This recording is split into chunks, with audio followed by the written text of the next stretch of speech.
اهلا بيكم. والاسعار والاقساط بتاع شقق الاسكان الاجتماعي ومحدود الدخل سكن كل مصر، السؤال اللي بيشغل الناس كلها. وعايز اقول لكم على حاجات مهمه جدا في الحته دي. كل الناس دلوقتي تيجي تقول لك ايه ده، الشقه هتبقى بمليون، الشقه هتبقى ب2 مليون، الشقه هتبقى ب10 مليون. ده على الاجتماعي. ناس كتير، اصل في ناس يا جماعه بيبقى التشاؤم غالب عليها.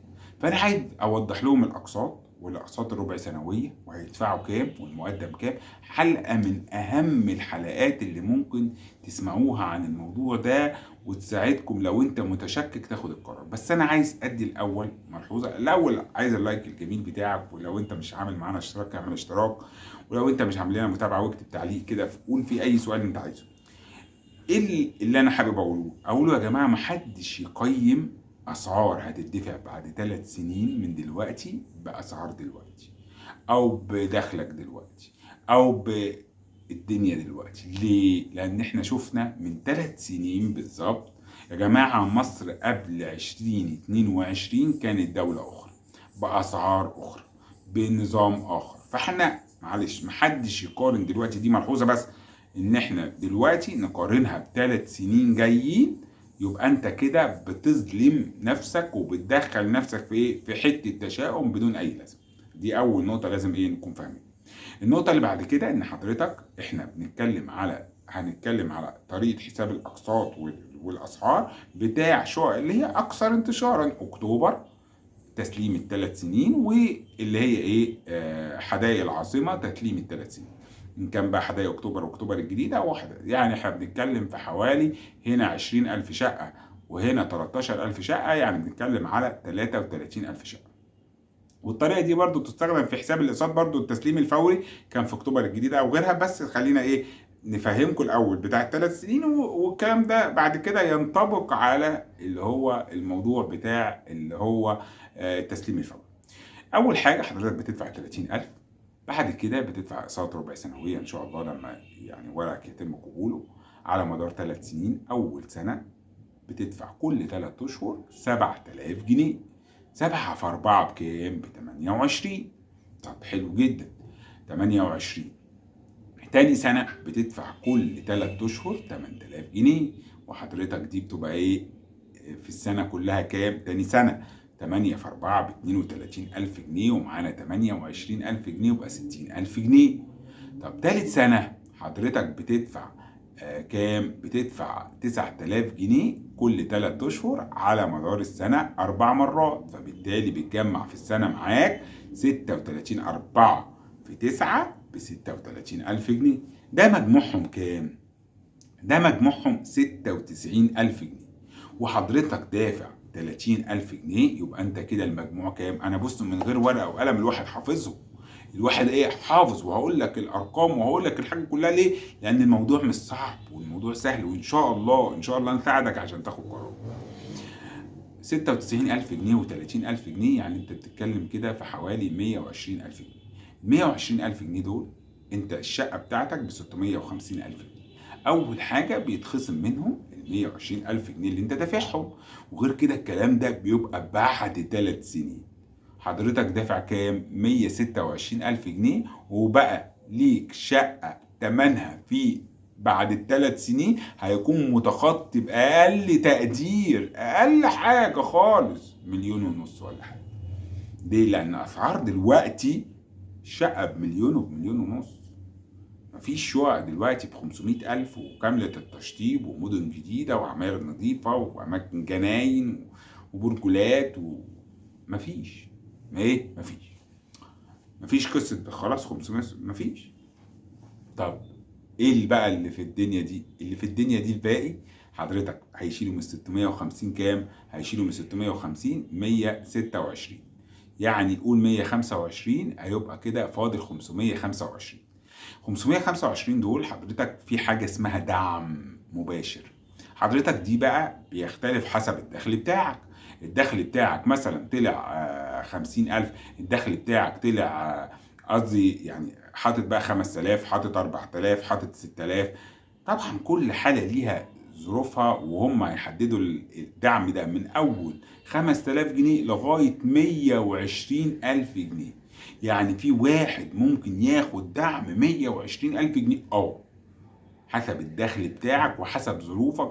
طبعا عندك اسره، ارمله، مطلقه، الناس دي اكثر الفئات اللي بتاخد دعم اكبر يعني. المهم ان المبلغ ده هنفترض كده، تعالوا كده نفترض، وطبعا ده زي ما قلت لكم افتراض ان احنا قابل للزياده والنقصان، 100,000 جنيه عشان او ممكن نقول يا سيدي لا خليهم 75,000 جنيه عشان خاطر نظبط الرقم ويبقى سهل في الحساب. لو هنشيل ال 75,000 جنيه من المبلغ ده هيبقى كام؟ هيبقى 450,000 جنيه، ودول اللي مطلوب مني أسددهم. هتروح ساعتها حضرتك للبنك، أنت كده دفعت ال 20% وتم خصم منك اللي هو الفلوس دي، فأنت حسب عمر حضرتك وحسب الدخل بتاعك يبتدي يتحسب لك القسط بتاعك. طب واحد زي حضرتك شاب صغير مثلا هيتقسط على 20 سنة، في واحد تاني هتقسط على 10 سنين. طب هنا خلي بالك الموضوع يعني محتاج حسبة ازاي؟ محتاج الموضوع ده عشان حد يطلعه بالظبط لازم كمبيوتر وبرنامج مخصص. ليه؟ لان انا هقول لك ان هو بيجي مثلا انت حاطط مرتب سيان 5000 جنيه، هو ما ينفعش يبتدي معاك القسط اكتر من 2.5. فلو هو ابتدى معاك مثلا من 2000 جنيه، يبقى انت 2000 جنيه دي بتدفعها في 240 شهر بزيادة 7% سنويا. يعني ايه 7%؟ يعني ال 10% من 2000 جنيه دي كام؟ ال 10% 200 جنيه، فحضرتك ممكن تدفع 150 او 170 جنيه زياده كل سنه، زياده على ال 2000. يعني السنه الثانيه اول سنه هتدفع 2000 كل شهر، ثاني سنه هتدفع 2150 كل شهر. انا بفهمك. طبعا البنك كل ده ممكن يعمل لك متوسط ويدفعك قسط ثابت، ده كل ده انت ومرحله البنك. طب انت دفعت القصه دي، طب كراسه الشروط قايله 4000 هقول لك هم حاسبينها على ايه وحاسبينها على اساس ايه. بس خليني افهمك دلوقتي ان انت لما بتيجي تحسب كده، انا حسبت مثلا على 2000 او على 3، خلينا ندي المتوسط 3 عشان خاطر يبقى الرقم متقرب للناس. يعني التلاتة هم كام شهر في ال 20 سنة؟ ال 20 سنة فيهم 240 شهر، 240 شهر. تمام يا جماعة؟ فأنا عندي لو هم ال 240 شهر، لو انا التلاتة في 10 سنين كام؟ بكام؟ ب 360، صح؟ يبقى انا عندي هنا في ال 20 3000 في 240 بيديني كام؟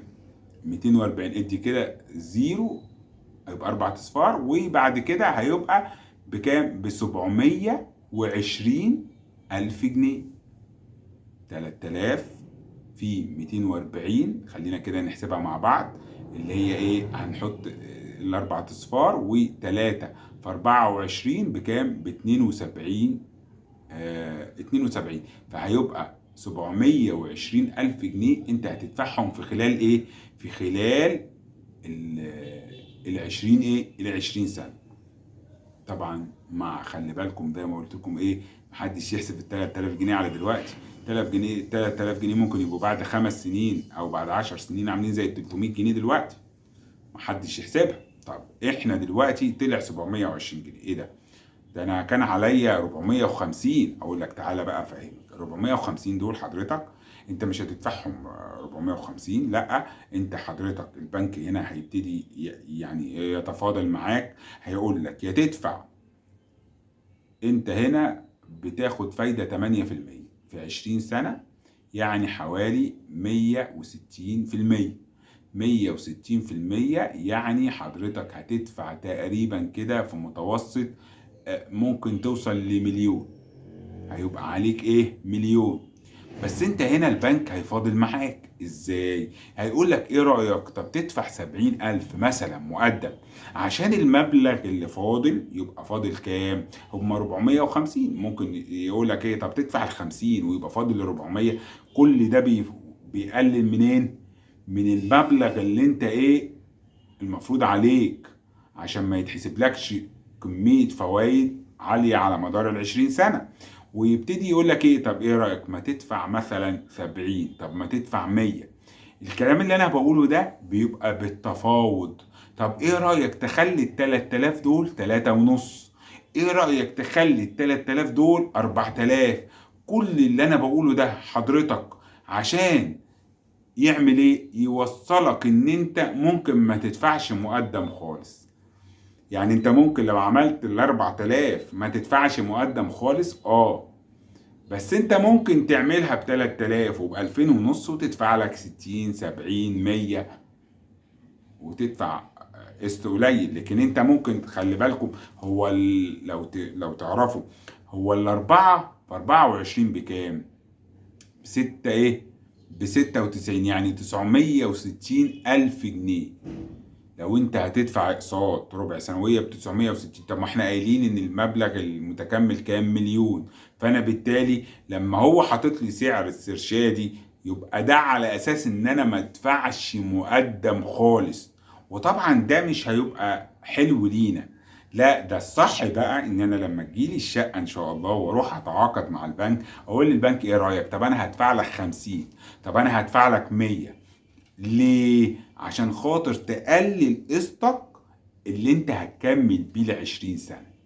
تكمل بيه ايه؟ ل20 سنة. وخلي بالكم، هو قايل 4 ثابت، لكن البنك ممكن يطلع معاك بقسط تصاعدي، تبتدي مثلا من 2.5 وتوصل بعد 10 سنين ل4، وبعد كده يزيد. او اصلا تبتدي منين؟ من 4. كل ده طبعا انا عايز اوصل لك الحتة بتاعت الاقساط دي عشان الناس كلها تبقى فاهمة ان يا جماعة لا، ما تحسبش الموضوع على سعر دلوقتي، لا، احسب الموضوع كمان 3 سنين هيبقى. طب انت كمان 3 سنين حصلت ظروف والدنيا باظت معاك والدنيا اتطربقت، هل خسران؟ خسران ايه؟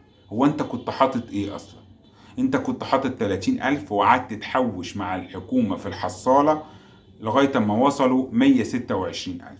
دول تاخدهم زي ما هم. ده لو حصل ولا قدر الله انت معرفتش توفر، بس ازاي مش هتعرف توفر يا جماعة؟ ده بعد 3 سنين الله اعلم الدنيا هتبقى عاملة ازاي. لا، ده انت لو عرفت تحجز وتوفر من قوتك لغاية لما تحجز وتبقى الشقة باسمك، يا جماعة دي تبقى يعني الحاجة الوحيدة اللي طلعنا بيها من الدولة، والحاجة الوحيدة اللي احنا استفدنا بيها الشقة. يعني بجد مع غلاء الاسعار والحاجات دي كلها، انت هتقعد تلاقي ده خد شقه وده خد شقه وانت قاعد تتفرج؟ لا، لازم حتى لو هتضغط على نفسك شويه ماليا، بس تقدر ان انت في النهايه يبقى معاك شقه، وشقه جميله، وشقه حلوه ليك ولأولادك وللمستقبل، وده المستقبل. خلينا نخرج بقى من الخنقه والكلام ده كله، ومحدش يقعد يشكك فيك ويقول لك اصل هتبقى بمليون. مليون ايه؟ وحد عارف كمان 3 سنين المليون ده هيبقى عامل ازاي؟ احنا نتمنى بص الخير لبلدنا مصر، بس انا بفترض معاك. وغير كده انت واخد شقة، انت مش هتبقى دافع فيها الا مش عارف 30,000. لا، كمان 3 سنين بقيم، عجبك كمل، ما عجبكش انت كده ما انت براحتك. انت في اي وقت، ده انت لو جيت تقول لهم انا عايز اسحب فلوسي بكره يقول لك روح بالبطاقه بتاعتك اسحبها. بس انت عمرك ما هتعمل كده، لان هتبقى فرصة عمرك وانت بتضيعها. ما تخليش حد يشككك، ودي ابسط طريقة لشرح الموضوع ده بكل هدوء وكل بص، من غير ورقة وقلم. من غير ايه؟ ورقة وقلم. خلي بالكم الموضوع مش سهل من غير ورقة وقلم يعني، بس انا عشان الارقام كلها ايه؟ الارقام كلها هنا. فانا يعني نصيحتي لكل الناس اللي هي بتتابعني، وصدقوني يا جماعه بغض النظر، لو انت مش عارف تقدم تعالى لنا المكتب واحنا نقدم لك، مفيش اي مشكله. واتمنى كل الناس اللي هي موجوده دلوقتي ابعت الفيديو ده لحبايبك وعرفهم. وما تنساش اللايك بتاعك والكومنت الجميل لو في اي سؤال. ولو انت عايز تقدم عن طريقنا تواصل معانا واطلب رقم التليفون، وهنبعت لك رقم التليفون ونحدد معاك ميعاد وديك تنورنا في المكتب بتاعنا. مكتبنا في الدقي وفي شارع مصدق، وان شاء الله ان شاء الله نقدر نخدم كل الناس. طبعا خدمة بمقابل بسيط، بس نقدر نخدم كل الناس. دايما يا رب الخير لكل المصريين، لان شعب يستحق كل الخير والتقدير. نشوفكم دايما على كل خير. شكرا ليكم، والى اللقاء كل متابعينا الكرام.